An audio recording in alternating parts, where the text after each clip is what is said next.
Cette semaine, un nouveau manga est sorti, Martian Crown, qui reprend le conte des frères Grimm, Réponse. Au scénario, c'est Akasa que l'on connaît notamment pour Oshinoko ou encore Kaguya-sama. Quant au dessin, c'est Shika qu'on connaît pour Valkyrie Apocalypse. Personnellement, lorsque j'entends Réponse, j'imagine directement les adaptations édulcorées de Disney.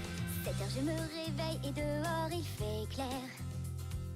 Fais tu balais, il faut que la maison brille.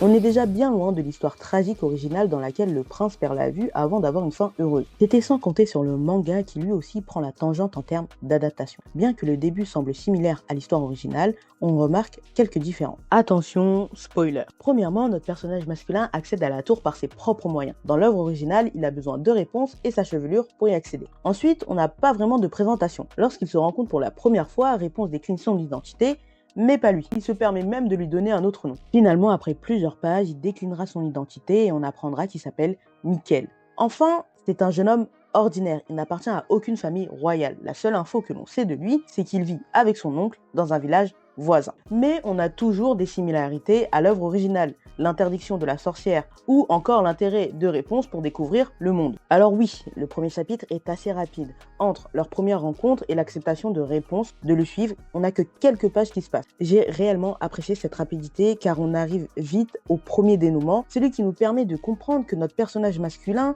n'est pas si innocent qu'il en a l'air. Plus on avance dans le chapitre, plus on se rend compte que quelque chose ne va pas.